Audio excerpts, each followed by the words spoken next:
Acho que essa aula ela está sendo gravada, né, e posteriormente será disponibilizada no YouTube e vocês o,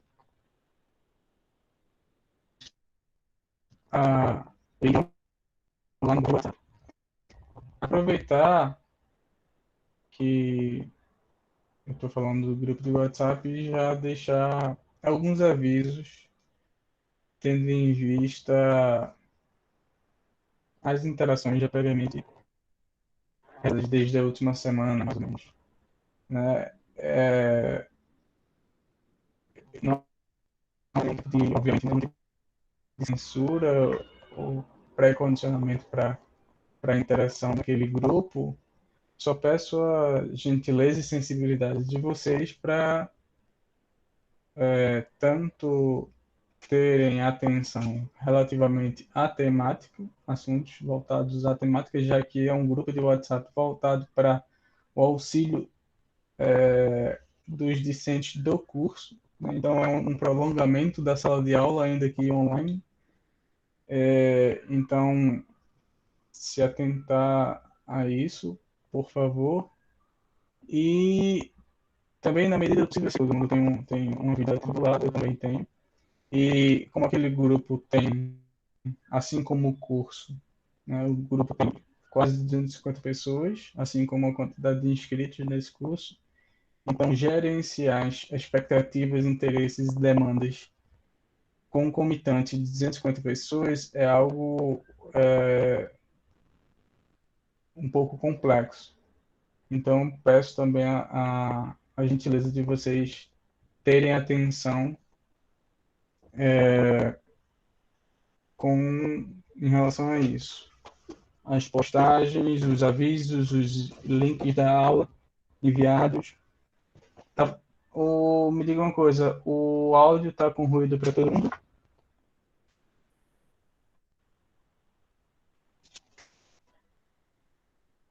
Então, deixe-me alterar a configuração aqui.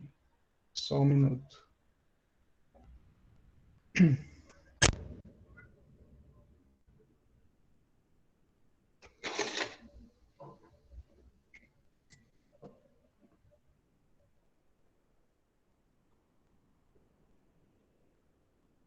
Vocês escutam agora?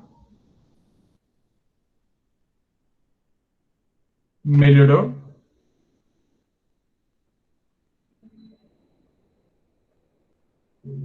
Tá ótimo, então.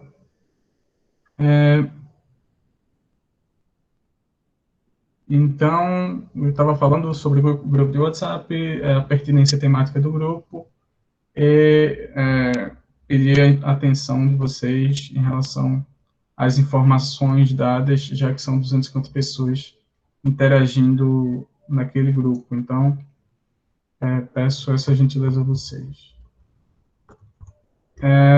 Eu vou começar a apresentar o curso, o observatório, quem eu sou, para quem não me conhece. Só um momento para eu consertar aqui momentaneamente a minha webcam.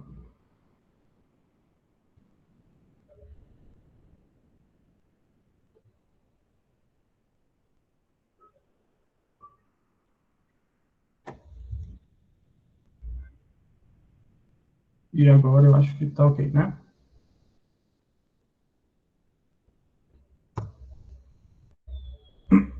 Então, como eu havia falado antes, o curso ele é organizado pelo Observatório de Bioética e Direito Animal da UFPB. É um grupo de ensino, pesquisa e extensão que eu coordeno.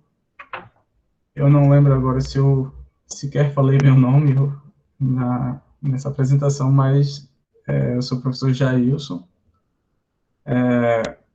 e sou lotado e trabalho na Universidade Federal da Paraíba, tá bem? E como eu estava dizendo, na UFPB eu coordeno o Observatório de Bioética e Direito Animal, que é um grupo de ensino, pesquisa e extensão vinculado ao CNPq, E uma das atividades já corriqueiras, já, digamos assim, tradicionais do OBDA é ministrar o curso de Direito Animal, né, que está hoje se iniciando em sua quinta edição. Eu vou começar fazendo algumas sugestões de bibliografia, de livros, revistas, deixar, em certa medida, claro, minhas perspectivas ou minhas premissas, ou as premissas que estão subjacentes ao curso que vai ser ministrado, né? Já para deixar tudo às claras e permitir quem tiver interesse de continuar, e quem tiver interesse em desistir, desistir. Então, eu parto, alguns daqui estavam fazendo o ciclo de estudos críticos animais, que se encerrou semana passada, então talvez essas pessoas tenham um pouco mais de noção do aporte teórico e das bases que fundam minha abordagem e esse curso consequentemente, né? Mas quem está aqui pela primeira vez, eu vou tentar tangenciar algumas questões para deixar bem claro isso, né? Mas antes, deixa eu comentar, fazer alguns comentários sobre literatura vigente e revistas de periódicos científicos que tematizam a questão animal ou o direito animal, né? Então, as primeiras sugestões que eu dou para vocês, muito embora nas ciências sociais, e como isso é um curso de direito, né, muito embora haja uma tradição de publicação de livros e de divulgação de ideias científicas através de publicação de livros, a lógica mais, digamos assim, mais atualizada e corriqueira de produção de pensamento e divulgação desse pensamento são os periódicos científicos. Então, o que há de mais atual, as discussões mais atuais relativas a direito animal, elas vão se encontrar presentes e prementes nessas revistas, e aqui eu trago algumas como sugestão, como ponto de partida para quem está iniciando na temática, e alguns periódicos até mesmo como ponto de aprofundamento para quem já está nesse caminho, nessa empreitada de pensar e refletir e discutir direito animal.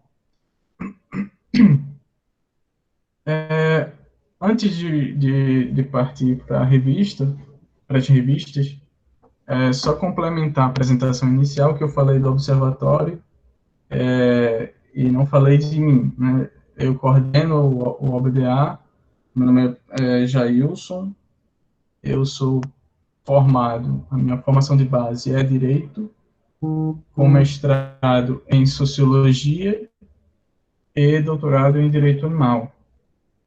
E, atualmente, eu trabalho no UFPB, como disse anteriormente, mas não num centro de ciências jurídicas, e sim no centro de biotecnologia, onde eu atuo com as disciplinas que tematizam a normatização e as regulamentações da área de biotecnologia. Então, bioética, propriedade intelectual, as regulamentações de bioeconomia e bionegócios, educação ambiental, enfim, essas temáticas. E faço pesquisa e extensão também voltadas à área de direito animal e de estudos multiespécie e estudos críticos de animais. Tá? Então, voltando aqui para as revistas, as três primeiras indicações são de revistas que, a meu ver, são referência na área de discussão sobre relações humanas e na área de direito animal. Notem que as sugestões que eu vou dar aqui não são necessariamente sugestões de coisas que eu concordo com. São sugestões baseadas no que há de produzido dentro da área de direito animal e o que, mesmo que seja para discordar, eu julgo que vocês têm que saber. Entende? Então, só a título de exemplo, eu vou recomendar o livro de Peter Singer, Libertação Animal, mas eu tenho reticências diversas, que eu tenho discordâncias estruturais e estruturantes com o modo de visualizar a ética animal que Peter Singer tem. Mas eu não vou deixar de ressaltar a relevância teórica, metodológica e histórica que ele teve na construção e consolidação desse campo investigativo, certo? Então, as indicações ou sugestões que eu dou aqui são sugestões para conhecimento do campo, não sugestões para pensar o que Jailson pensa ou como Jailson pensa, até porque isso aqui não é um palco, um palanque ou uma religião, né? É uma arena de discussão e onde é salutar discordar, inclusive. Então, a primeira sugestão é para quem está vindo do ciclo de estudos críticos dos animais, daquelas discussões que a gente teve nos 5 módulos, e quer dar continuidade nessa base teórica e metodológica, que são os estudos críticos dos animais, e pensar questões jurídicas a partir desse norte, né? E que é a Revista Latino-Americana de Estudos Críticos Animais. Nela, vocês vão encontrar alguns artigos específicos que discutem o direito e o direito animal. Para além daquela redução dicotômica da discussão do animal no direito, dos animais no direito, aquela redução dicotômica sujeito-coisa. Então, é uma discussão um pouco mais elaborada, mais aprofundada. Então, sugiro vocês darem uma olhada. Sobre a interação durante a aula, por favor, se quiserem falar, fiquem à vontade. Se inscreve aqui no chat que aí eu libero para vocês o espaço para vocês falarem. Se não tiver vergonha, pode falar no microfone, mas se tiver vergonha também pode fazer indagações ou posicionamentos no próprio chat, tá bem?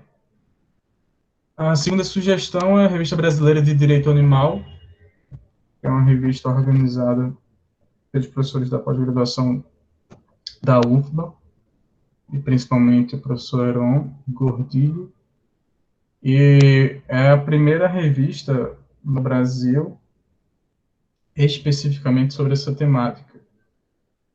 Né? Nessa revista vocês vão encontrar desde artigos traduzidos para o português de autores de referência da área, como produção também nacional já relativamente consolidada.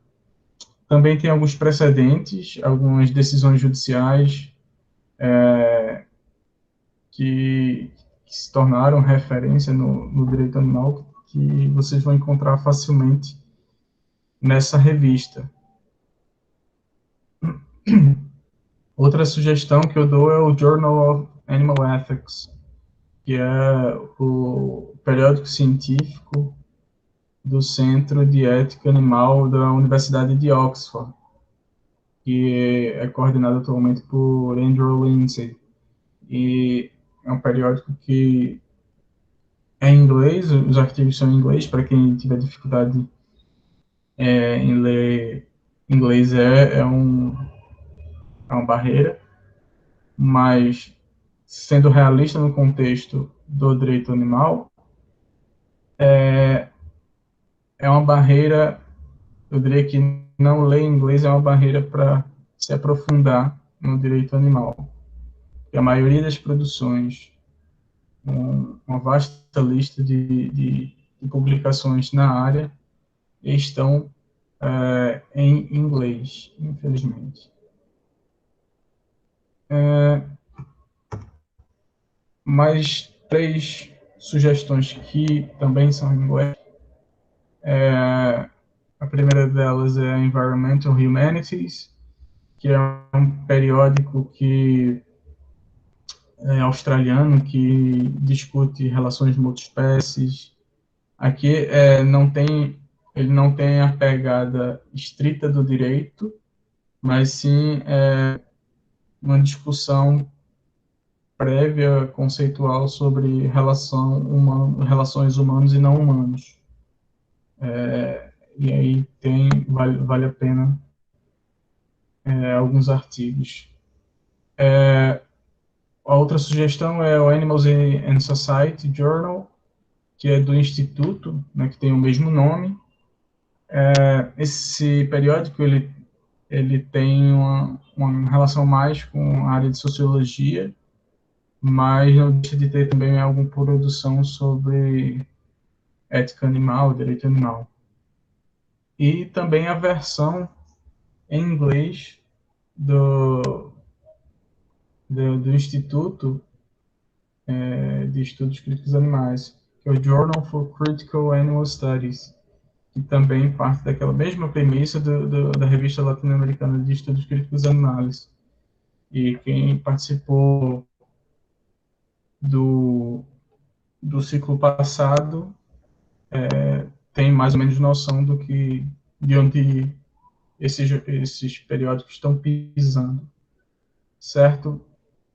Mas de revistas científicas, vocês vão encontrar diversas, pouquíssimas em língua portuguesa, alguns em espanhol, para quem tiver mais facilidade com espanhol, mas majoritariamente esse é um campo ainda em consolidação e a maioria da produção bibliográfica vem dos países do norte global e, consequentemente, em inglês.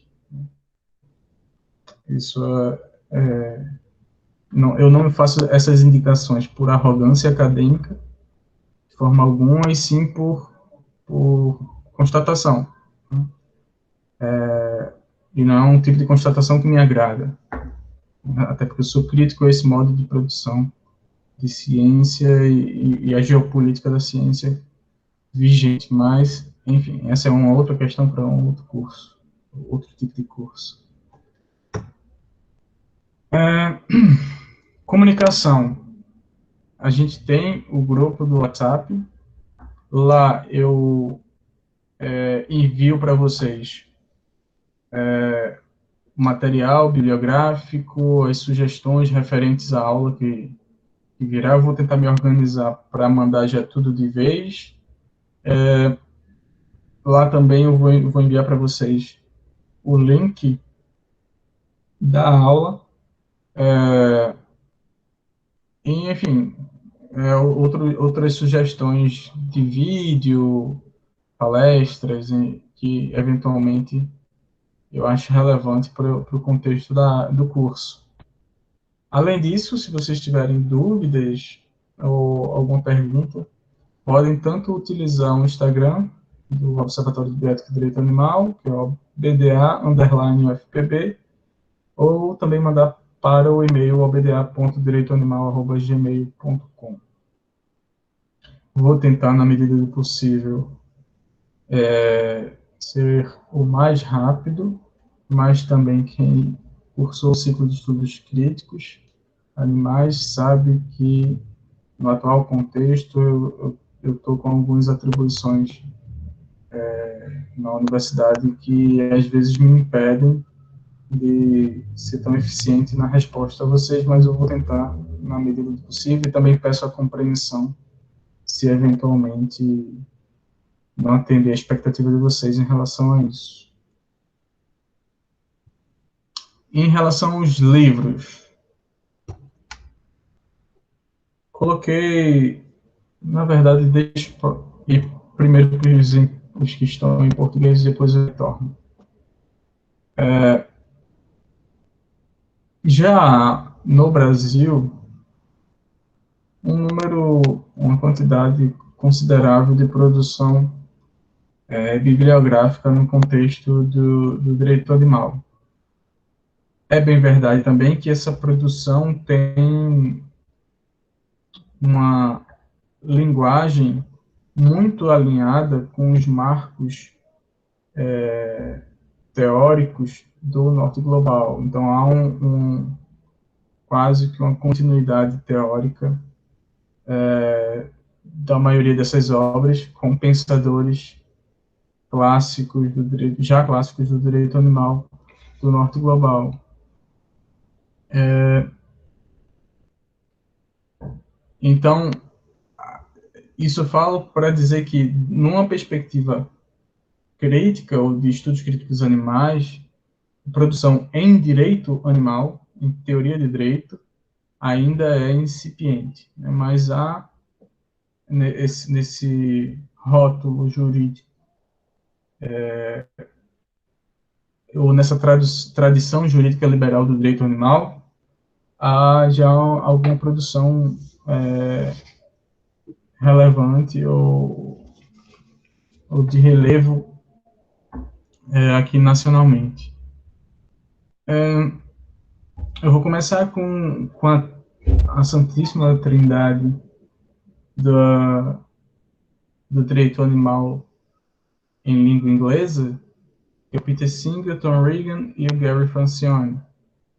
Talvez a maioria de vocês já conheça, quem já for da área, se tiver algum tipo de ligação com a temática, certamente já ouviu falar nesses três autores. O autor de Libertação Animal, Peter Singer, que é um eticista, Tom Regan, filósofo, autor de Jaulas Vazias, e Gary Francione, jurista, autor de Introdução aos Direitos dos Animais.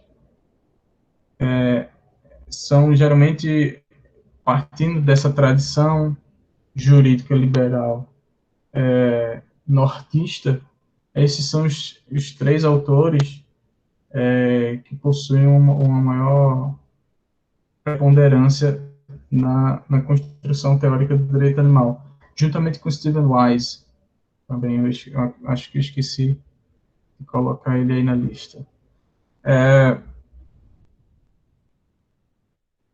Seguindo, das questões a gente tem já agora os autores brasileiros, como Tagore Trajano, que é autor de Animais em Juízo e Direito Animal e Ensino Jurídico.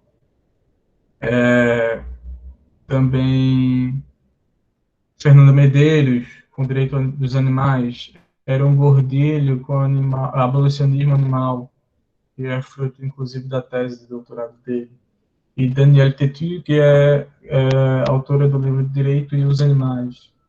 Esses são autores que tratam da temática, ou que são referência dos primeiros autores a tratar da temática no Brasil.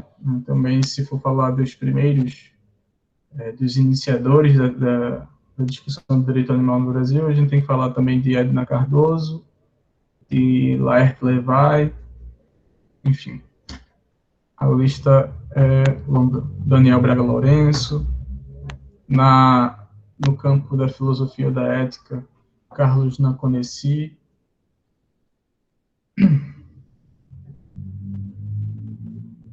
Então, deixa eu retornar aos livros que não... uma última sugestão que está aqui nesse slide e que tem tradução para o português é a Martha Nussbaum, com esse livro Fronteiras da Justiça, esse roxo aqui. Tem um capítulo que é voltado à discussão das questões relativas aos animais não humanos. Mas esses autores que eu falei e essa vertente, o campo de reflexão das relações jurídicas que podem tocar os demais animais, é apenas um pedaço ou um tipo de abordagem que é mais tradicional, que é mais hegemônica, digamos assim, no campo do direito animal. Claro que eu estou falando aqui de um campo que é insurgente, que tem 30, 40 anos de construção ou de iniciação. E então, quando eu falo que é uma tradição, eu não tô, não é na mesma lógica, por exemplo, que o direito civil, que tem 2000 anos. Né? Então, a gente tem que colocar em perspectiva isso. Né? Ainda é um campo em consolidação, em construção, aberto, inclusive, às disputas teóricas imanentes à construção de todo o campo teórico e jurídico. Mas há uma série de outras abordagens de outros autores frente ao direito animal. Né? A gente tem os estudos críticos animais e tem aí uma sugestão, tem a Donna Haraway, com a lógica das espécies companheiras, Animal Capital, a lógica da biopolítica, atrelada à reflexão sobre os animais. Tem o Zoópolis, que é um livro que tenta inaugurar ou pensar a animalidade dentro da teoria política e de pensar as categorias políticas como Estado, como soberania, cidadania, como residência, atribuídas ou pensadas também em relação a outros animais, não só o humano. Em relação a leituras e sugestões, no grupo do WhatsApp, na descrição dele, tem o link da minha biblioteca virtual, o Google Drive, e aí vocês podem ter acesso e baixar e ler diversas obras na temática do direito animal. Então, todas as sugestões, ou quase todas, vão estar lá também disponíveis para vocês. Deixa eu ver se tem algum livro físico aqui.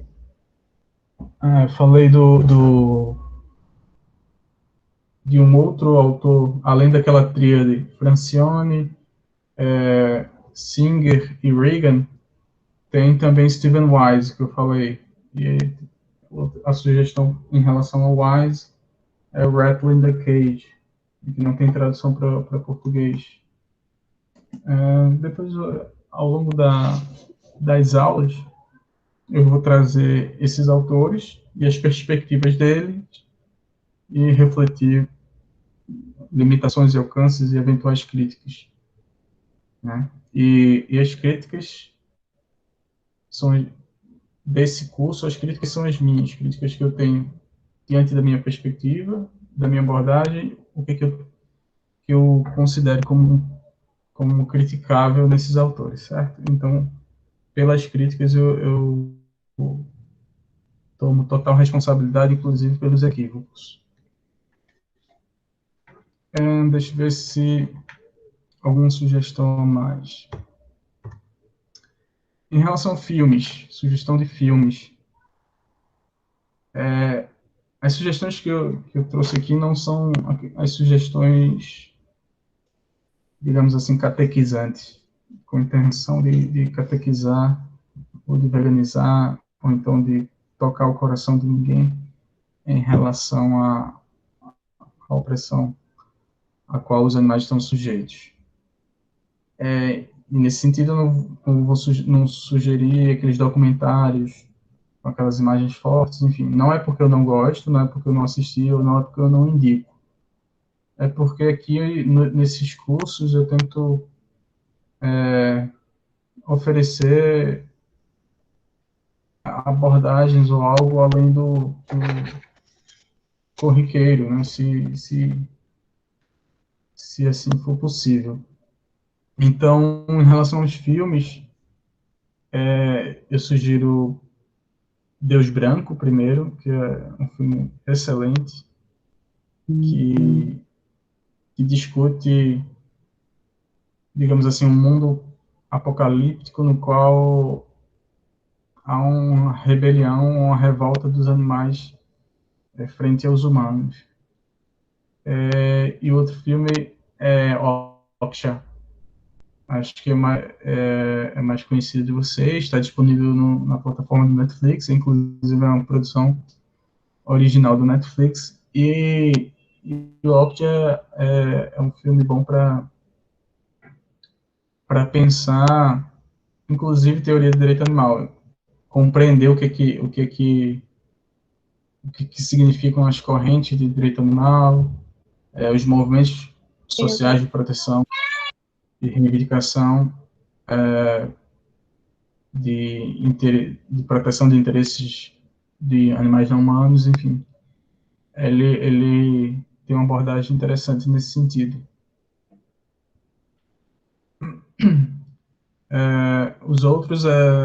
Outras duas sugestões, um é um filme de Chaplin, A Dog's Life, e o outro, Isle of Dogs, de Anderson, de Wes Anderson. Também são filmes que trazem o animal ou permitem que a gente pense o animal através da metáfora, então através do enquadramento visual. Depois, inclusive, ao longo do curso, posso falar um pouco sobre o enquadramento animal dos animais na arte, também, que é bem interessante. Eu acho que eu já estou falando há quase meia hora. Podem se manifestar fora do que Valesca já falou um pouquinho. Deixa eu ver. Edson, se me permite, eu fiz um artigo sobre o filme Okja e a questão da teorias sobre justiça. Eu vou compartilhar aqui para quem tiver interesse. Ótimo, pode fazer isso, por favor. Mas o maior interesse é que possamos debater um dia sobre. Sim, a gente podia pensar, tudo depende de como a pandemia continuar, pensar no futuro próximo, fazer discussões, sem debate, algo do tipo, seria bem interessante.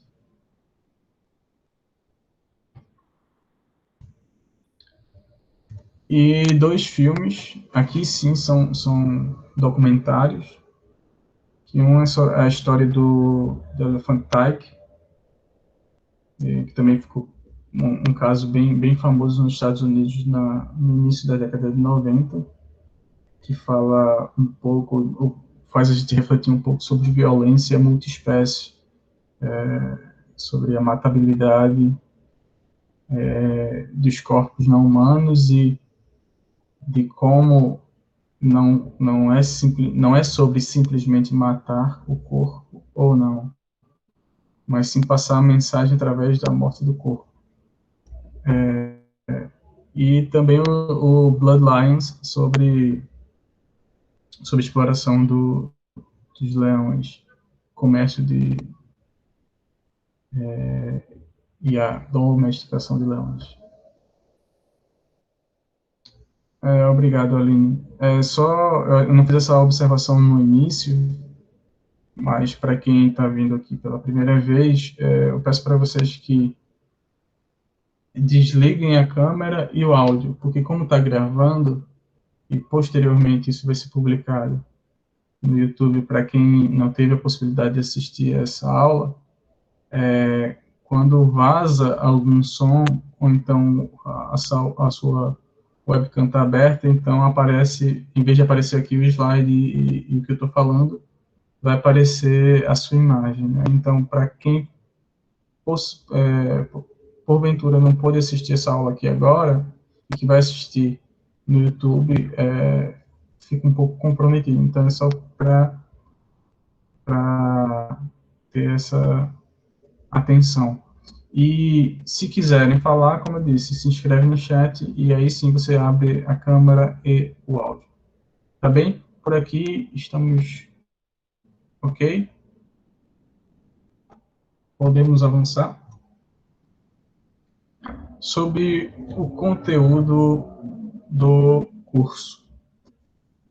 Eu estava pensando sobre ele, geralmente, geralmente não, todos os anos eu fiz isso. Inclusive, eu fiz isso com o ciclo de estudos críticos animais.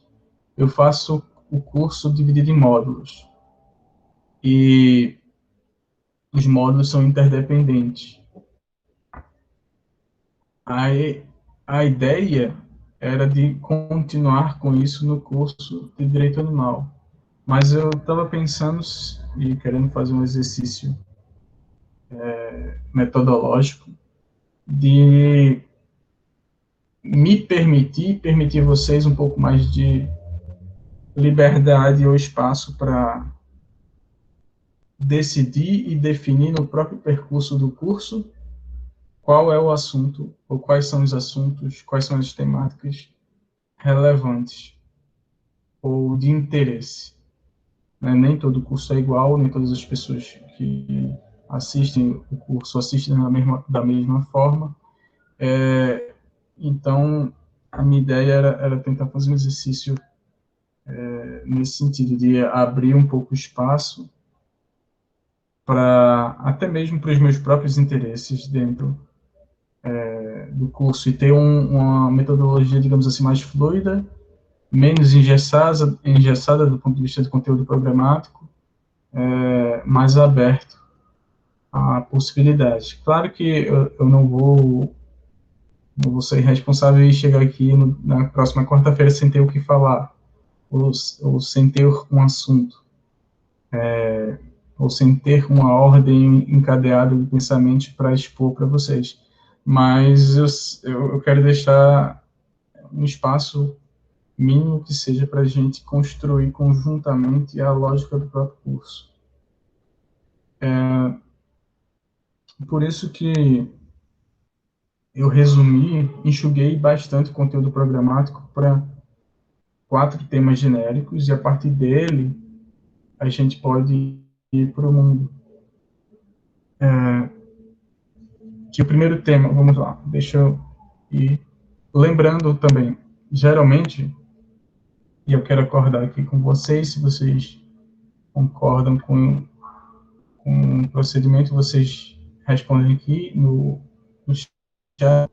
Geralmente, na metade da aula, eu dou um intervalo de 5 minutinhos para a gente beber uma água, descansar e retomar, certo? Então, às 8 e alguma coisa, a gente faz um intervalo curto, só para a gente descansar, se levantar, beber água, respirar fundo e continuar. Tá certo? Então, hoje, assim como toda primeira aula, em todos os cursos, hoje é um dia mais, digamos, leve, mais tranquilo em relação ao conteúdo. Eu não vou começar uma discussão densa sobre nenhuma temática hoje. Vou só apresentar algumas linhas, algumas tônicas do que a gente pode, do que esse curso pode vir a ser, certo? Então, a primeira temática que eu pensei para o curso é discutir os veículos jurídicos de subjetividade e também fazer a crítica à tradição jurídica liberal do direito animal e fora do direito animal, que pensam e narram e condicionam os animais ao dualismo categorial do direito, qual seja sujeito ou coisa. Então, aqui, nesse primeiro ponto, eu quero discutir, e vou tentar discutir de forma pedagógica, ou seja, eu vou apresentar quais são as possibilidades de tipologias jurídicas para inserir não só animais, mas qualquer tipo de entidade, a entidade humana, não humana, animal, não animal, enfim. Quais são as tipologias jurídicas possíveis de enquadramento e dos animais aqui no contexto do curso. E aí, quando eu falo enquadramento, o enquadramento é tanto uma potencialidade como uma limitação jurídica. Tá? Então, aqui eu quero apresentar para vocês quais são os tipos de categorias que existem e possibilidades para se pensar em relação humano não humano. Pensar quais são as críticas de alocar os animais como coisas do ponto de vista jurídico e quais são as críticas também para ao alocar os animais como sujeitos ou como pessoas, né? Pensar quais são os limites, alcances, estratégias de atuação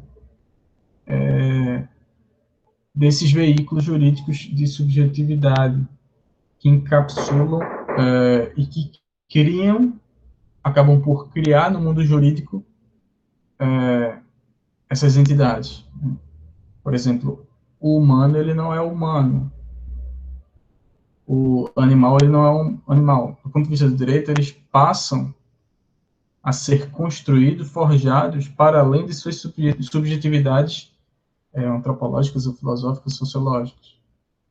Então, o humano passa a ter existência jurídica nos termos e condicionantes do direito, assim como o animal passa a ser animal do ponto de vista jurídico a partir dos termos e condicionantes previamente estabelecidos e pactuados pela dogmática jurídica e pela política legislativa.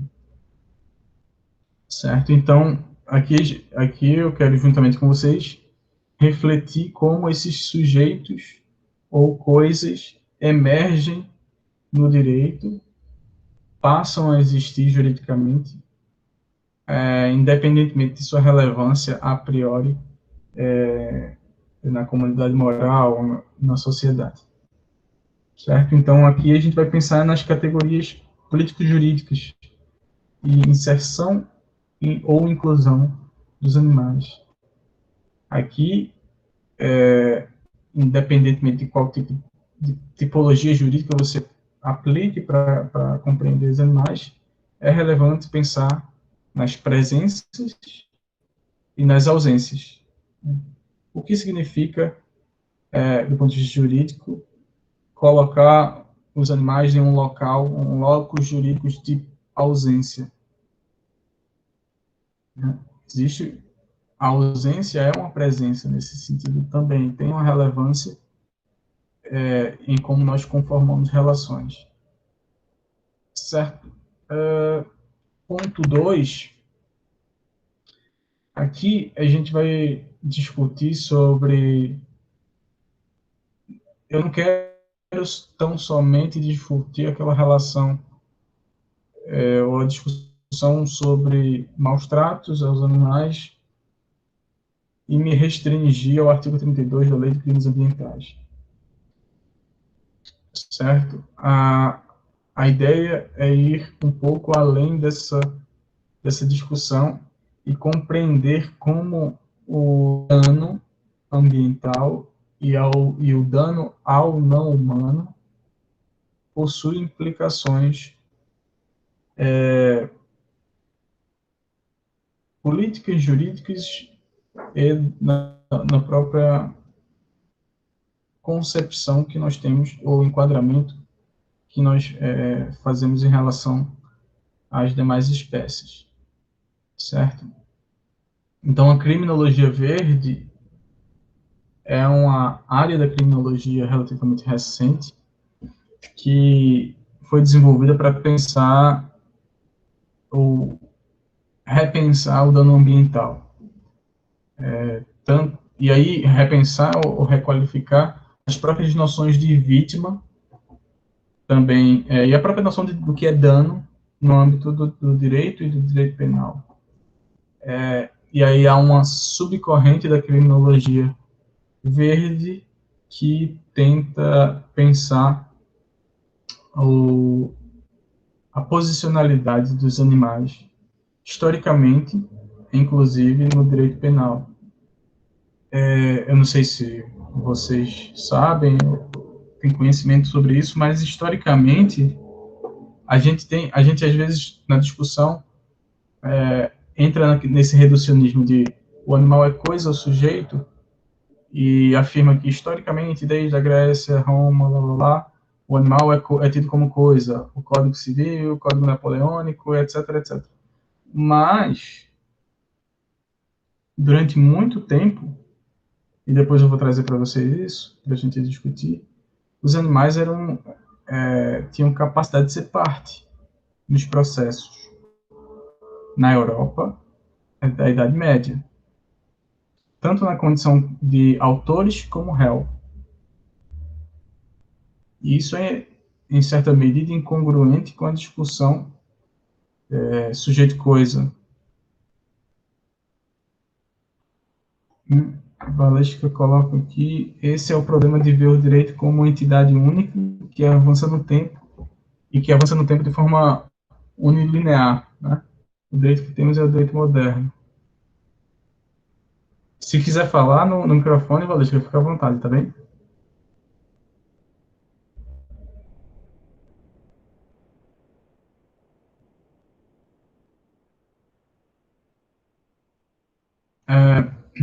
Então, o que aconteceu se há relatos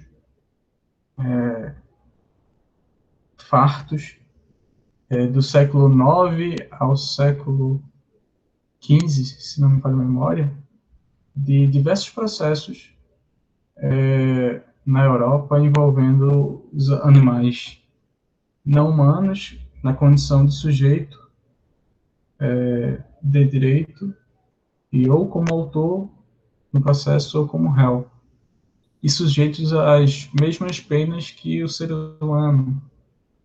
Né? Então, o que aconteceu? Daí, dessa consideração do animal como de direito, digamos assim, para o que nós temos hoje. Né? É algo que a gente vai pensar em conjunto. Espero. É, outra coisa que eu quero fazer com vocês, que está inscrito aí no ponto 3, é analisar decisões jurídicas que envolvem questões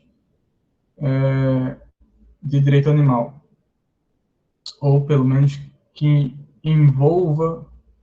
envelopem os animais não humanos.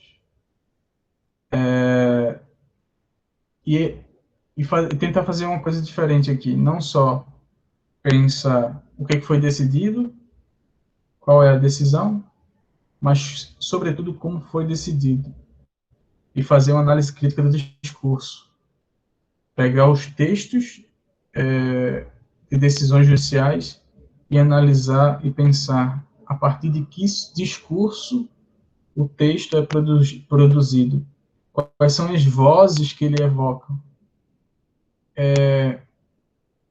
Isso tanto para pensar decisões judiciais favoráveis ou supostamente favoráveis aos animais, como também decisões judiciais não favoráveis ou supostamente não favoráveis aos animais, certo?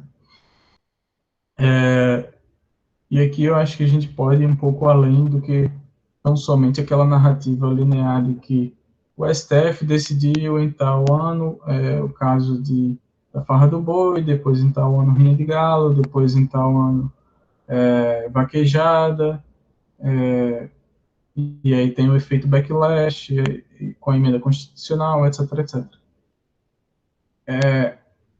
A ideia é que a gente, claro, expor essa narrativa, sim, mas também pensar como essa narrativa é legitimada a partir do discurso e como ela é evidenciada ou não no texto. Né? E aí o texto aqui compreendido de forma ampla. Por exemplo, a minha imagem aqui enquadrada é um texto a ser analisado. O texto que está aqui ao meu lado também é um texto a ser analisado. Essa imagem, como um todo, também é um texto a ser analisado. Ok? Então, aqui a gente também pode pensar e fazer os comparativos entre decisões judiciais que reconhecem não necessariamente só titularidade de direito ou não, mas que reconhece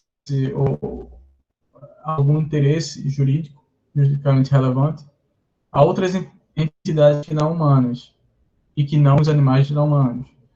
E aí eu estou falando aqui especificamente dos direitos da natureza, né? Que já existem algumas decisões em outros países que reconhecem a natureza como sujeito de direito, inclusive ao ponto de ser reconhecido constitucionalmente, explícita e expressamente. A natureza é sujeito de direito. Então, por que existe isso? De forma explícita, por exemplo, no texto constitucional, e não existe em outra carta constitucional no mundo um, uma afirmação explícita também. Um animal não humano é um sujeito de direito. O que será que há por trás, do ponto de vista discursivo, dessas duas possíveis afirmações? Natureza como sujeito de direito e animais como sujeito de direito. Isso aí a gente pode retirar da análise do texto das decisões judiciais que reconhece.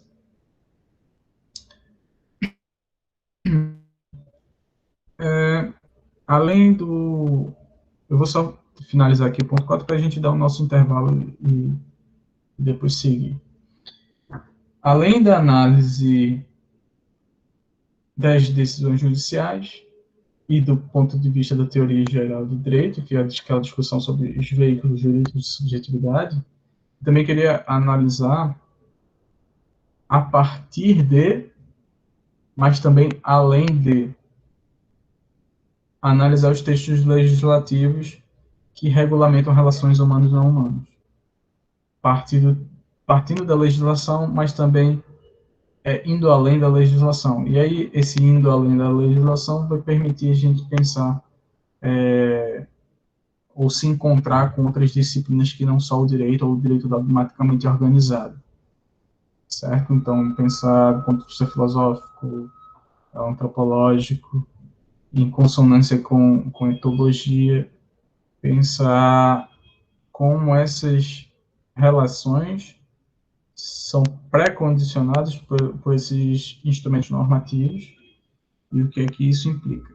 Aqui, muito embora seja um curso de direito animal, e aí depois eu vou, ao longo das aulas, eu posso ir pormenorizando isso, a gente vai lidar também com decisões e textos de lei que não necessariamente seriam, do ponto de vista estrito, normas de direito animal. Mas sim, a gente também vai se deparar com decisões judiciais ou textos legislativos desfavoráveis aos animais. Né? Mas também é relevante trazer isso à tona aqui para a gente discutir.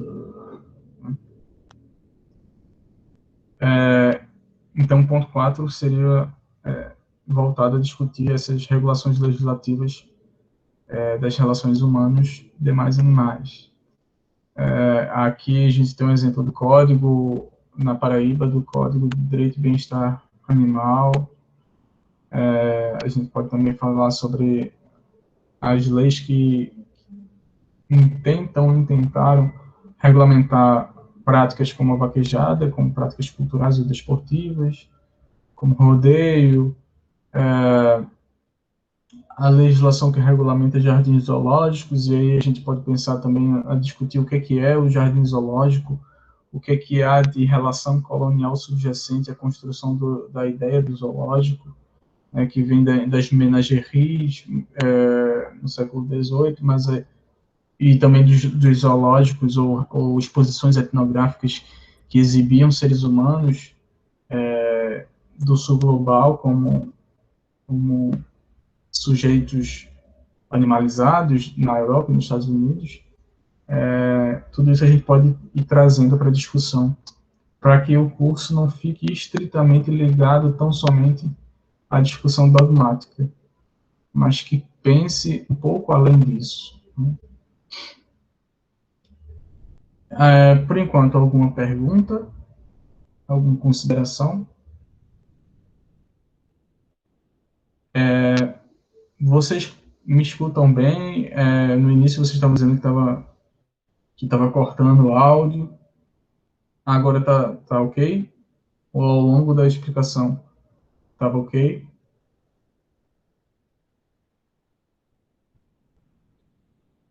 Pronto, tá bem. Então a gente faz agora um intervalozinho de 5 a 10 minutos no máximo, e a gente retorna, tá bem?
Vamos lá? Retornar?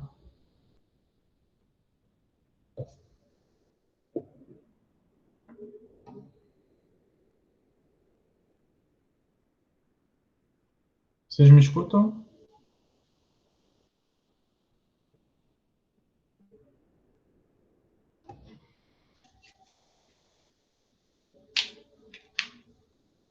Então vamos lá.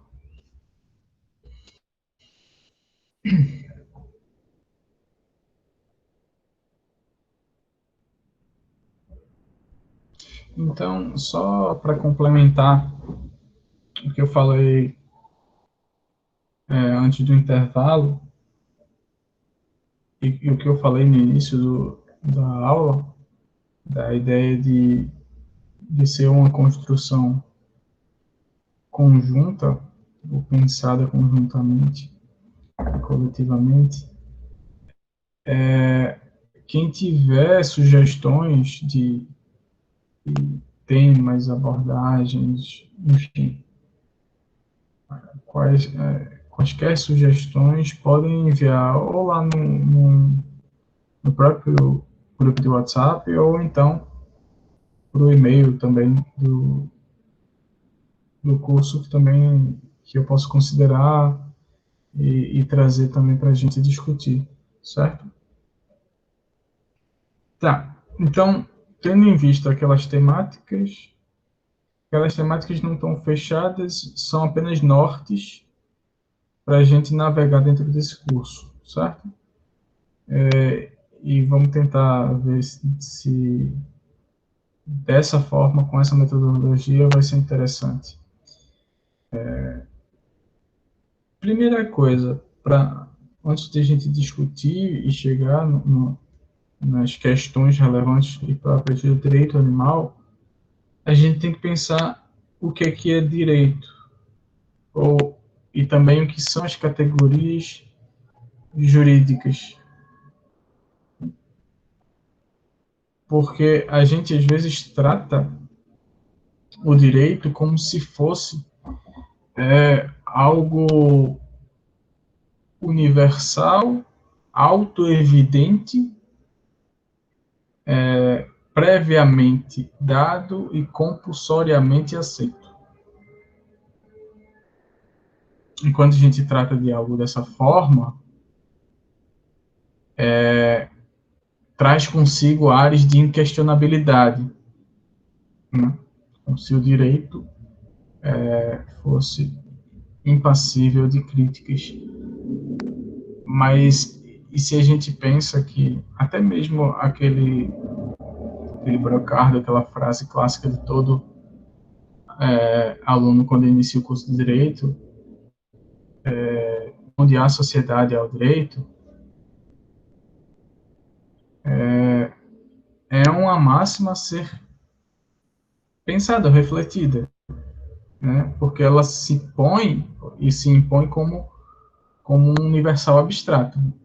Se onde há sociedade ao direito, a gente coloca uma imposição de que todas as sociedades vão ter esse tal direito, e que esse tal direito se conforma da mesma maneira em todas essas sociedades. Mas o que é direito? Que direito é esse? Que modelo de pensar categorias jurídicas é esse? E por que ele tem que se impor como universal? E isso, aí a gente já entra num modal de relações tipicamente coloniais, porque onde não há a leitura que eu faço dessa frase é que onde não há o direito conformado da forma, da maneira que é imposta como universal, onde não houver essa tipologia de direito, nós não temos sociedade. Ou seja, nós temos barbárie, não temos sociedade, nós temos um incivil, o que precisa passar pelo processo civilizatório. E o processo civilizatório, uma das manifestações, um dos instrumentos de afirmação desse processo e legitimação desse processo civilizatório é o direito.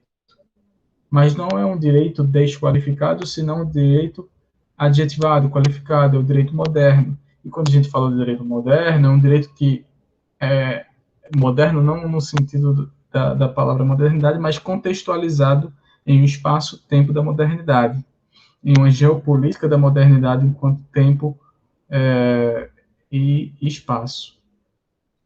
Então, esse modelo de direito é o que se põe e impõe como universal e a priori inquestionável. Mas toda e qualquer noção, toda e qualquer categoria jurídica, toda e qualquer noção do direito, ela possui história.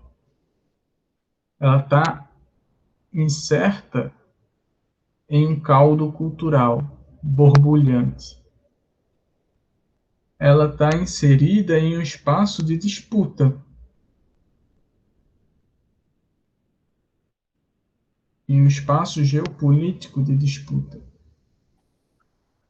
E, consequentemente, os vencedores dessa disputa podem, assim, afirmar peremptoriamente o que é o direito.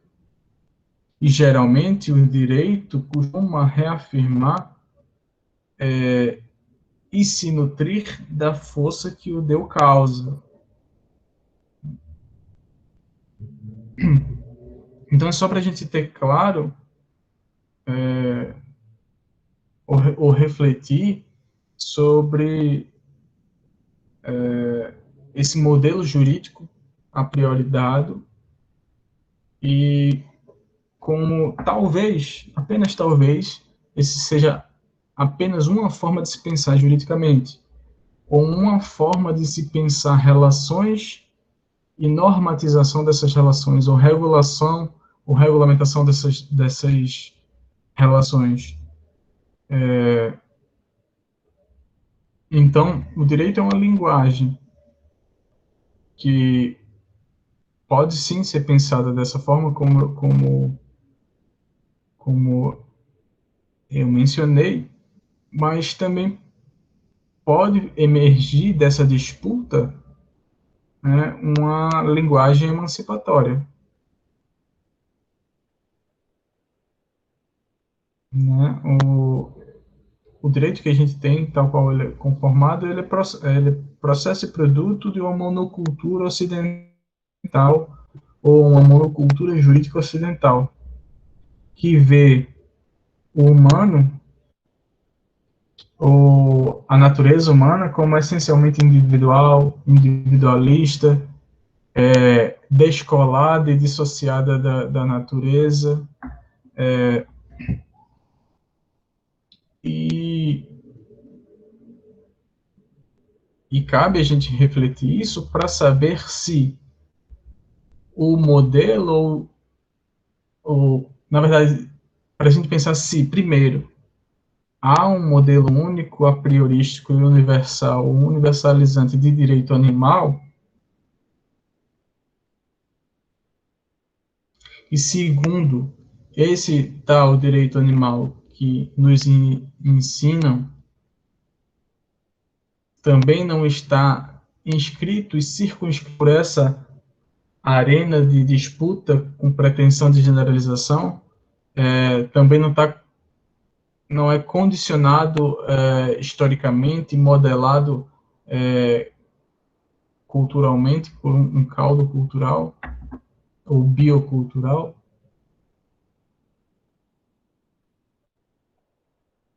No início da aula, eu mencionei, falei que o direito animal estava inscrito também numa tradição liberal de direito, de visualização do direito. Né? E aí cabe a gente pensar, refletir em que medida o direito animal ele replica a mesma lógica do direito, apenas, né, nessa arena específica ou especificada do direito animal, versando sobre relações específicas do humano e do não humano.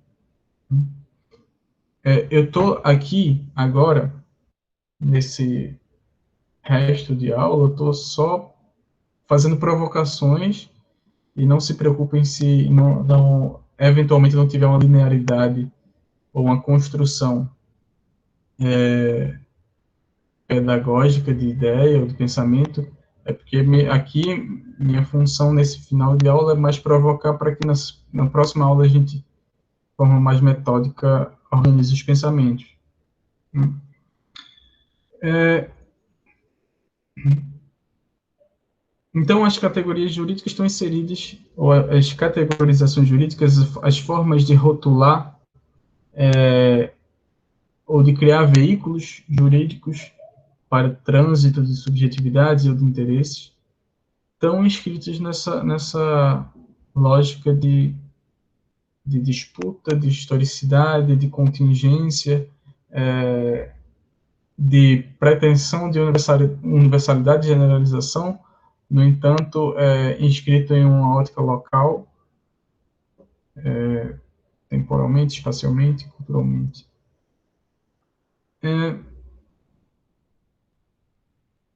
Então, esse direito animal que é produzido, ou que tem sido produzido como hegemônico dentro da arena de construção do direito animal, ele inicia uma discussão, ou se constrói, principalmente no final da década de 80, início da década de 90 e nos anos 2000 aqui no Brasil, se constrói uma narrativa da necessidade de reconhecimento do animal não humano ou dos demais animais como sujeitos de direito, uma vez que, de acordo com alguns autores, inclusive o Gary Francione, que eu mencionei anteriormente para vocês, o grande obstáculo para o reconhecimento ou de interesses juridicamente relevantes destinados aos animais seria o fato deles serem considerados propriedades. Então, nessa ótica, a condição de coisa seria um obstáculo ao reconhecimento da dignidade animal. Depois a gente aqui, ao longo do curso, a gente vai também problematizar essa ideia de dignidade. O que é dignidade? Então, há um movimento jurídico que se constrói nesses últimos tempos, reivindicando a alteração do status, do rótulo jurídico a que os animais foram e estão sendo submetidos ou subjugados historicamente, que é o rótulo, a alteração do rótulo de coisa para o rótulo de sujeito, de direito ou pessoa. E aqui cabe um início de reflexão sobre o que significa isso, né? Diante do que eu falei sobre como o direito é uma construção histórica, enfim, de disputa, etc. Afirmar que há duas possibilidades jurídicas tão somente para enquadramento dos animais não será também um tipo de relação de colonialidade do saber, porque essa tipologia nos é imposta pelo saber eurocentrado, o saber jurídico eurocentrado, que nos diz que só existe tão somente duas tipologias no mundo, com toda a sua complexidade e pluralidade. Será que essa forma de visualizar as possibilidades jurídicas e alternativas aos demais animais também não é um produto da colonialidade? E mais para frente a gente vai ver com mais detalhes, mas quando a gente fala, por exemplo, dos direitos da natureza e do reconhecimento aqui na América Latina dos direitos da natureza, isso também não seria uma evidência de não evidência propriamente, mas não seria um tipo de provocação mal intencionada e colonial dos subalternos que criam e põem ao mundo uma nova categoria jurídica, ou na verdade faz emergir um novo sujeito dentro das categorias jurídicas vigentes, que é a natureza. A natureza passa a ser vista como sujeito.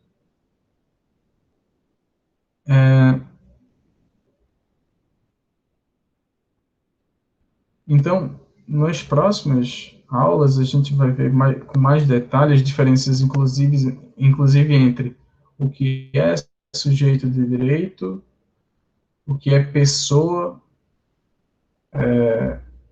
se há coincidência ou não desses conceitos. Então, a gente vai falar de sujeito de direito personificado e não personificado. E o que implica a ampliação desse círculo de personificação para inserir animais enquanto sujeito. Deixa eu ver aqui o chat que eu ainda não... Ok.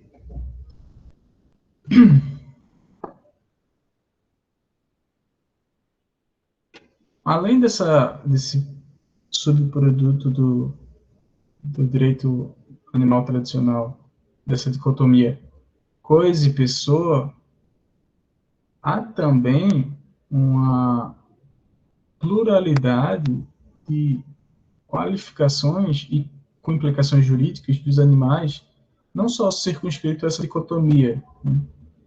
A Manisha Decker, uma autora, inclusive que tem uma perspectiva de estudos críticos animais, ela vai falar que existem os animais humanizados, que a despeito de serem considerados coisa ou propriedade, do ponto de vista do ordenamento jurídico, gozam de certa preferência nas sociabilidades humanas, ao ponto de pertencerem ou estarem circunscritos a algumas políticas de tratamento diferenciadas, mais benéficas.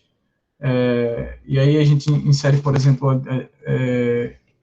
a discussão sobre os pets, sobre os animais domésticos nos espaços urbanos. São animais que também são coisas, tal como um animal destinado ao abate para fins alimentares.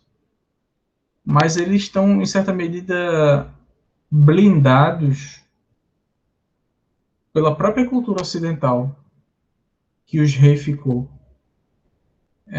Seja pelo ponto de vista da discussão sobre a proximidade genética, né, das características, seja também por possuírem algumas características socialmente apreciadas ou relevantes. E aí a gente, como eu falei, tem a lógica, no primeiro exemplo, dos primatas, né, o sistema de reivindicação de direito aos primatas, e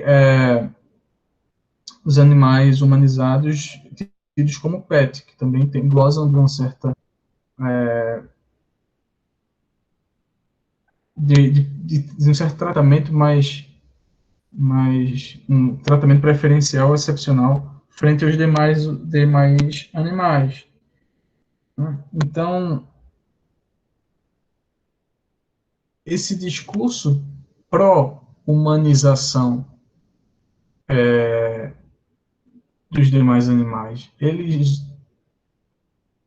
não poderia também criar uma lógica de segregação apenas implicando na alteração da posicionalidade da linha diferenciadora.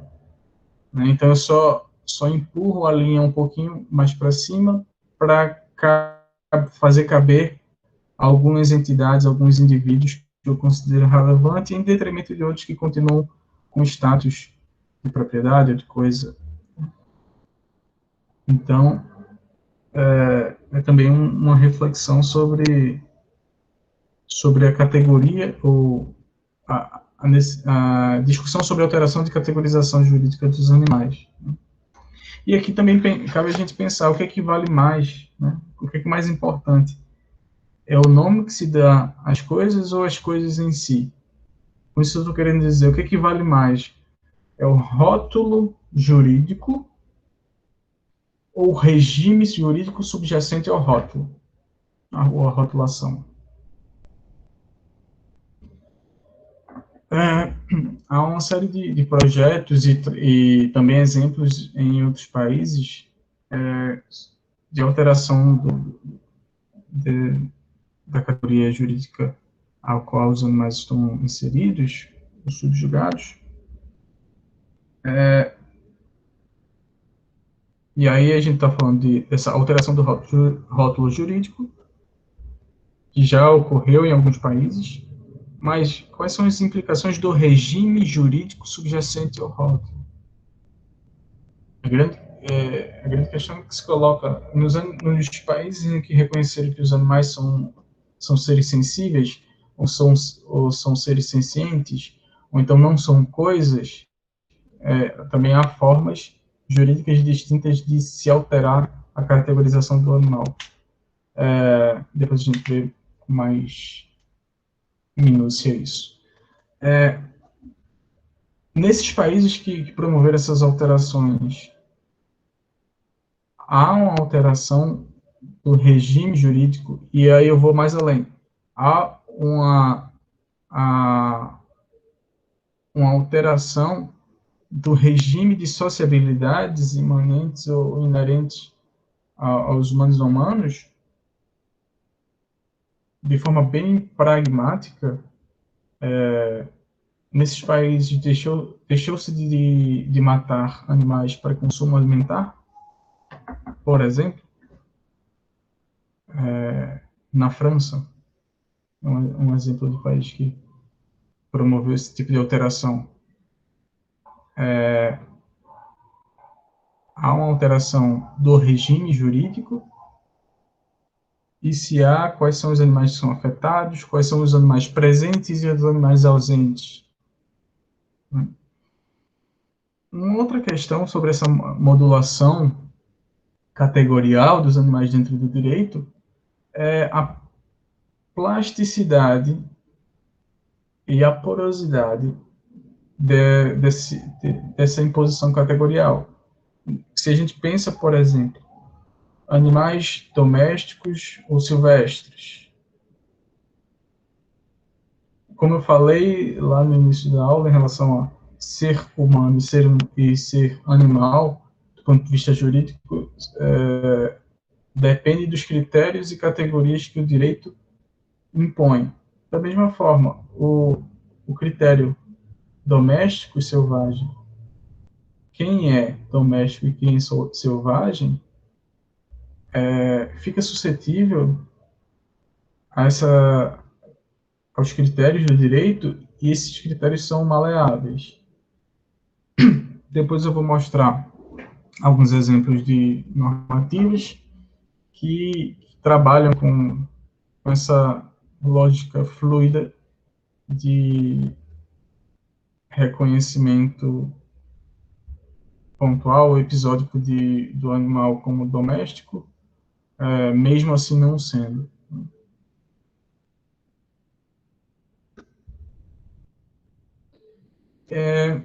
Outra questão, novamente, eu estou só jogando as provocações para na próxima aula começar, de fato, a ser mais metódico, tá bem? Alguém quer falar alguma coisa?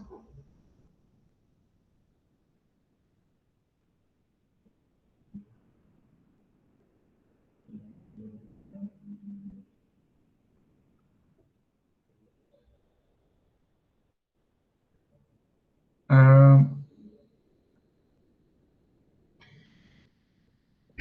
outra questão importante para ser pensada ao longo do curso é referente aos critérios de diferenciação ou critérios ontológicos de diferenciação entre os seres. Ao longo da história, nós criamos uma série de marcadores sociais da diferença para destacar uma parcela de humanidade como uma humanidade tipológica, ideal e universal. E o resto dessa humanidade rebaixar a condição de animalidade e, juntamente com os demais animais, promover uma inferiorização radical, inclusive ao ponto de impor a subhumanidade ou inumanidade a alguns humanos e a inexistência e a matabilidade à grande maioria dos animais não humanos. Essas diferenças, esses critérios diferenciadores, ao longo dos tempos, foram sendo impostos e primeiro não necessariamente primeiro do ponto de vista cronológico, mas a gente fala sobre racionalidade, a racionalidade diferenciaria o humano do não humano, que mais? A linguagem, as sociabilidades, a capacidade ou aptidão do humano de projetar ideais de justiça, linguagem, não lembro aqui se eu já falei, Valesca mencionou aqui. Eu já vi também autores falarem que o humano é o único, tem a frase de Aristóteles que o animal é o único, perdão, que o humano é o único animal político, mas também eu já vi que utilizando um critério diferenciador de que o humano é o único animal religioso, no sentido de único ser que constrói uma cosmologia e um tipo de relação com relação metafísica com outras entidades.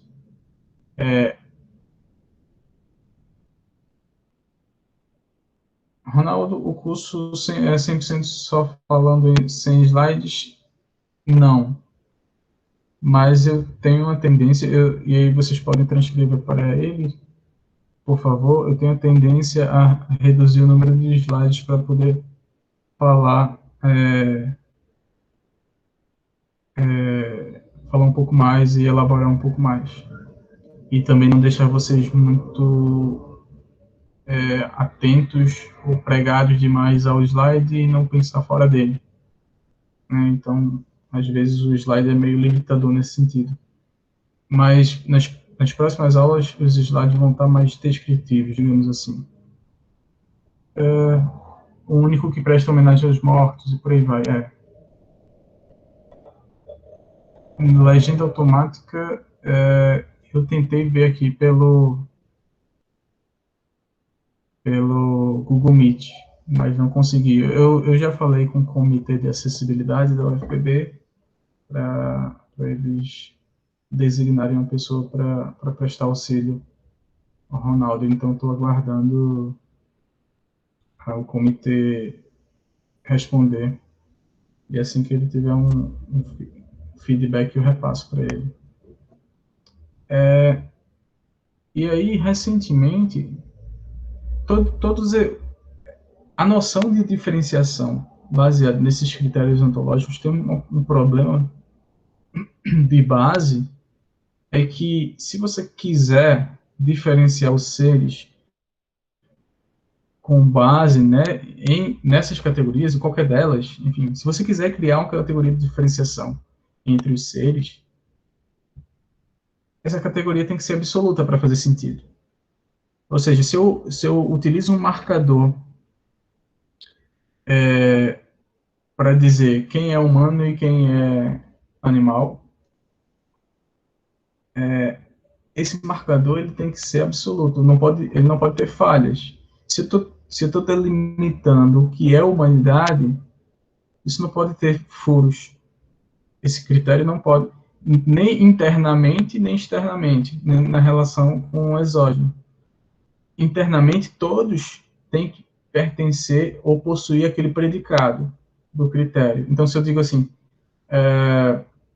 que a humanidade é que humanos são os sujeitos que possuem cultura.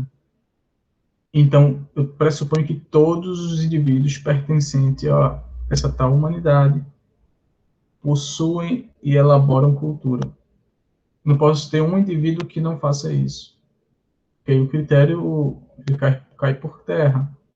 Se eu digo que a inteligência é um predicado próprio da humanidade, então todos da humanidade têm que experienciar ou possuir esse predicado de alguma forma. E mais, externamente, na relação com o outro, os demais não humanos não podem experienciar também inteligência ou possuir níveis de inteligência. Senão o critério também é falho. E com isso eu estou querendo dizer que, ao longo da história, todas essas tentativas de diferenciação do humano frente ao não humano, a partir da criação de um elemento ontológico diferenciado absoluto, caíram por terra, todos eles. Porque todos os critérios foram visualizados também em outras espécies. Bom, deixa eu colocar aqui que o único absoluto seria o critério genético, mas aí reduz todo aquele floreio que é o conceito de humanidade e natureza. Mesmo assim, a questão genética pode não ser absoluta. E internamente também isso é problemático.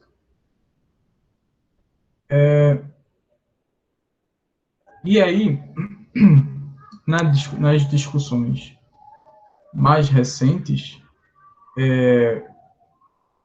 na tentativa de incluir animais não humanos nas esferas de considerabilidade humana, e aí esfera jurídica também, passou-se a pensar em um critério de inclusão.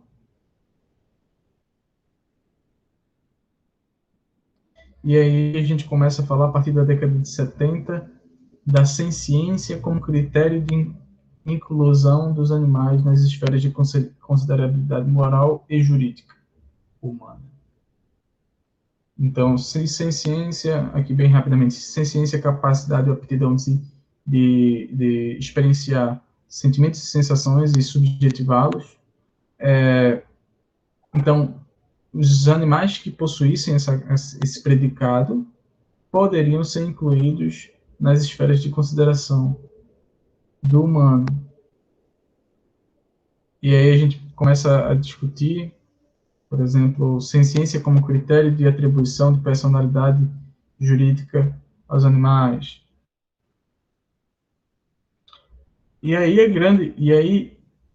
A grande reflexão que fica é o que significa de fato isso? Inclusive o Gary Francione ele diz que a senciência é o único critério moral defensável para incluir os animais, né?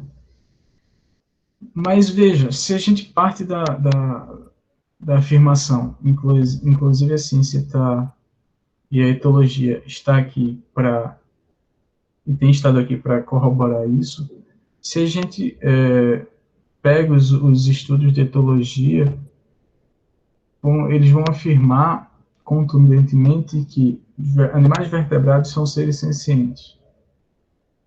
E que já há evidências científicas de que alguns cefalópodes, decápodes, ou seja, invertebrados, alguns invertebrados seriam também seres sencientes. Mas, fora disso, não haveria evidência científica suficiente para dizer que, fora disso, há senciência no mundo animal. E aí, se a gente considera esse dado, com a tentativa de utilizar a senciência como critério de inclusão, e a gente refletir criticamente, na verdade, o que a gente está criando, e isso é uma possibilidade de leitura, a gente está criando um critério também de exclusão, né? Como eu falei sobre a humanista Decker, quando ela diz que existem animais humanizados. A gente está definindo quais os animais podem ser humanizados e inseridos nessa categoria de sujeito, pessoa, humano, enfim, e sujeitos dessa forma à proteção, ou uma proteção mais qualificada, digamos assim, mas ao mesmo tempo que a gente está inserindo esses animais humanizados dentro dessa esfera de consideração e proteção, a gente permanece excluindo os outros, os demais. E que, do ponto de vista quantitativo, é a imensa maioria dos animais.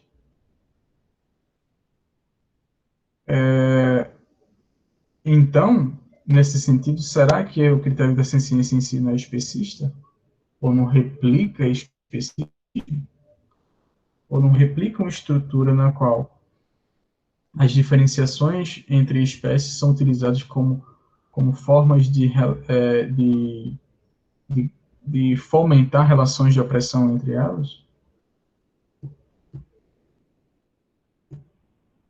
Também algo a ser pensado.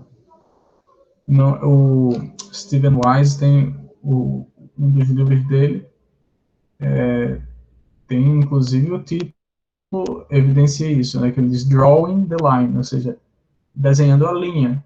E essa linha é a linha de diferenciação entre quem, quem possui, no caso dele, nos termos dele, autonomia prática, quais são os sujeitos animais que possuem autonomia prática e, consequentemente, um tipo de complexidade cognitiva para que suficiente para que seus interesses sejam considerados do ponto de vista jurídico, né?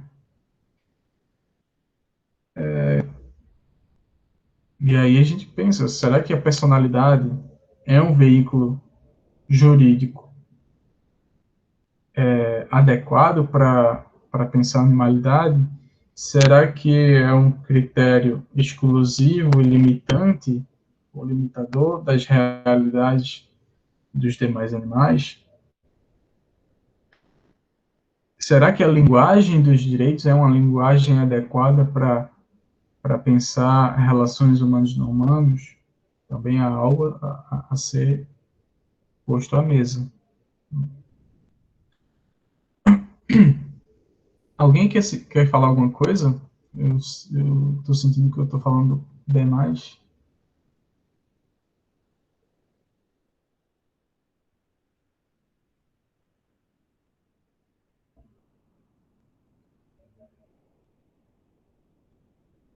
Tá. Eu não vou me alongar muito nessa primeira aula, eu só queria traçar esse panorama do possível, das reflexões que a gente vai ter, o que eu pretendo que nós tenhamos no curso, né? Então, todas essas reflexões, essas ordens críticas que eu estou fazendo aqui, tem a ver com o lugar, com o locus enunciativo em que eu estou inscrito. Tem a ver com a forma que eu penso direito, com a forma que eu penso direito animal e com a forma que eu penso em relações humanas e não humanos, que é uma perspectiva crítica, que é uma perspectiva multiespécie, que parte que tenta superar ou pensar essas relações fora desse arquétipo individualista do mundo, de um mundo jurídico liberal, acachapante, de uma forma capitalista de se pensar a narrativa jurídica, enfim. Você não precisa concordar com tudo isso, não precisa concordar comigo, mas por pensar assim, é assim que o curso vai ser. Isso não é uma afirmação ditatorial, é, é no sentido de que eu só sei ser assim. É a única forma que eu sei ofertar esse curso. Talvez seja, inclusive, uma limitação que eu tenho. E não tenho problema nenhum se, eventualmente, vocês discordem disso e não queiram essa abordagem. A gente não precisa concordar em tudo de forma alguma. Então, eu vou apresentar, ao longo do curso, eu vou apresentar essa forma, digamos assim, mais tradicional de se pensar direito animal, mas eu também vou fazer muita crítica. E também, já fazendo a ressalva, eu não vou criticar muito porque é legal criticar, ou porque dá like, ou porque dá views, né? Nessa lógica online que a gente está vivendo hoje em dia. É porque eu acredito que a reflexão sem crítica, ela não tem tanto sentido assim. E se a gente quer pensar na construção de possibilidades ou de espaços emancipatórios destinados não só ao humano, mas a outras entidades, se a gente quer pensar alternativas sistêmicas e estruturantes frente às lógicas de opressão que estão aí vigentes, a gente tem que pensar de uma forma coerente, a gente não pode alterar uma relação de pressão por outra, a gente não pode criar um discurso moralizante e hierarquizante também das experiências de vida.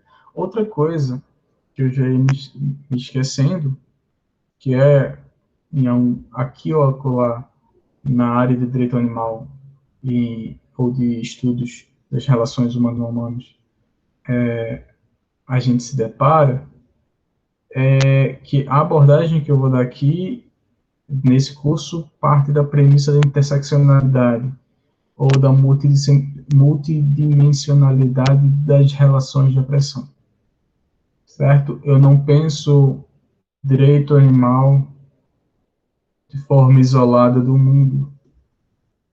Na verdade, eu penso que o direito animal, nós nos incluímos nesse direito, e nós somos também animais. Ou seja, todos os marcadores sociais da diferença, quais sejam de raça, gênero, classe, sexo, etnia, nacionalidade, etc., etc., etc., colonialismo, são relevantes para se pensar os animais, os demais animais. E não pensar nesses termos, para mim não dá, porque para mim, se a gente não pensar intersectando essas relações, a gente pode criar, corre o risco de criar, de só trocar a posição de oprimido e opressor, e transicionar de um discurso de oprimido para um discurso de opressor. Então, a crítica que vai ser feita aqui não é uma crítica para desqualificar o direito animal, senão uma crítica propositiva para, enfim, pensar de forma mais aprofundada os gargalos do direito animal. Não quer dizer também que eu tenho todas as respostas, não quer dizer nem que eu tenho respostas. Talvez eu tenha muito mais provocações e indagações do que respostas. Mas a ideia desse curso é provocar uma certa inconformidade e convidar a pensar humano e não humano em outras formas alternativas que, inclusive, podem ser construídas no percurso, inclusive no percurso desse curso, certo? Em linhas gerais, é isso. É isso que eu posso ofertar para vocês nas próximas, não mais 15 horas, porque já se foram 2, mas nas próximas 13 horas desse curso de Direito Animal. Ok? Alguém tem alguma dúvida, pergunta, comentário? Ah, que interessante, é a pessoa que acho que Immanuel Kant acabou de sair. Jailson, uma dúvida. Vai ter designação de leituras prévias ou algum material que a gente tenha que preparar para acompanhar as aulas? Tipo aquelas decisões lá para fazer análise de discurso e tal. E onde que vai estar disponível? Tá certo. Eu vou previamente disponibilizar para vocês as leituras ou sugestões de leituras, mas sintam-se também à vontade para vasculhar lá no Google Drive que eu mencionei. E, e eu mando todas essas sugestões lá no grupo do WhatsApp. Eu não sei se todo mundo, todo mundo aqui, eu acho que a maioria deve estar inserida já no grupo. Então lá eu vou colocar as decisões judiciais que serão objeto da aula, as legislações, os textos também para uma leitura prévia, para vocês já terem uma noção mais ou menos do que vai ser o encontro. Tudo isso eu mando por lá. Breno, a lista de presença não tem porque o ele já faz para mim essa presença e eu tenho como baixar a planilha do.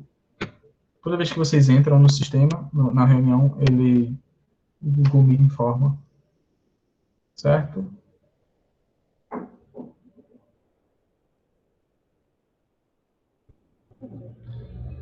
Por hoje é só. Eu queria de novo agradecer o interesse de vocês e estou aqui disponível para a gente discutir, conversar sobre as temáticas que estão por vir, certo? Qualquer dúvida, vocês mandam lá uma mensagem no WhatsApp.